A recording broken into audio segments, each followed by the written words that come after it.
My name's Mike. I'm a graphic designer and animator for CU. And over the years, I've worked on a ton of presentations all over the university. In this video, we're going to talk about some key things you can do to improve your presentations. For starters, what is this weird thing we do called presenting? Usually, we're trying to inform our audience about something, or persuade them to do something, or entertain them. Sometimes it's all of those at once. You might be thinking, all right, Mr. Smarty Pants, what makes for a good presentation? Let's find out. Number 1, know us and make us care. I used to do software trainings for faculty, and let's just be honest for a second. Software trainings are terrible. No one likes them. One way I improved these trainings was to really think about who I'm talking to and focus on what they care about. For faculty training, that means addressing topics like efficiently grading, hosting discussions, and sharing articles with students. It doesn't mean abstract explanations of buttons or stacks of documentation. What does this mean for your presentation? It means don't just state facts and expect us to make meaning out of it. Make us care about your topic by explaining the relevance to us and what we do. Explain your thinking out loud and walk us through the implications. Number 2, engage us. Passive experiences tend to impact us less. If you want us to remember your topic, help us engage with it. That could mean a group discussion or an activity to get us thinking. You could split us up into small groups to solve a problem using your topic's concepts, or use polls and quizzes to probe our comprehension of the subject. If you go with an activity, just make sure it's relevant, or we might feel like you're wasting our time. Number 3, boil it down. Your job as a presenter is not to provide us a complete college education on your topic. It's to share only the most important ideas and make them absolutely unmissable. To do this, you need to be ruthless in cutting out the fat. Here's some examples. Got a long biography or project history? Save those details for later. Focus on making us love your topic first, and we'll be running up to meet you afterwards for the background info. Got an amazing book or blog post to reference? Pull out a quote and highlight the most important part with an attribution.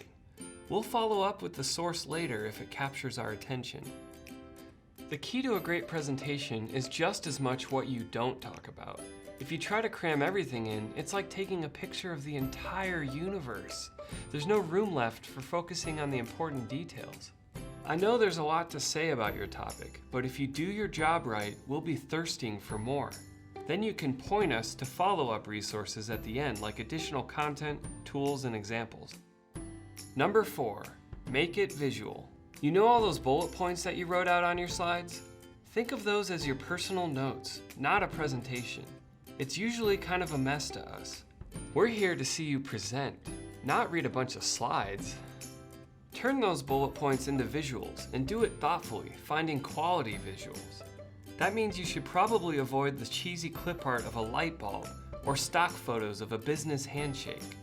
Also, make sure your images aren't low resolution or covered in watermarks. One style I like to use sometimes is full bleed images with only a few words. Whatever you do, you should find ways to show us and not just tell us about your topic. Number 5, let me sleep. If you're like me, you go to conferences to catch up on sleep because everything is so boring. Oh, hold on a second. I'm being told that this is a terrible idea. Number 5 is to use humor. Using humor can really break the ice. Now you might be saying to yourself, Mike, I'm not a stand-up comedian. That's okay. Just find an approach that works for you. You might look for a comic strip, or an animated GIF, or a meme that fits with your topic. Or you might engage in some wordplay with your titles and headings.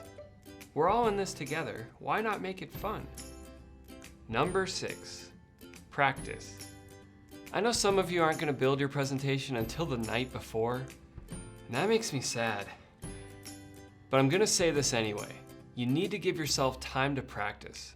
The first couple of times you give a presentation, it's probably going to be pretty bad. It's better to work out the wrinkles by practicing in private or with a trusted friend rather than in front of an actual audience. And you should record this practice too, even just a voice memo on your phone. Nothing reveals your ums, ahs, and bad habits like a recording. Practicing even just once will make it really obvious what parts of your presentation need work. I could go on, but look, there's no magic button for this. Presenting is a skill like anything else. You'll get better at it if you keep doing it. All right, that's it. Thanks for watching.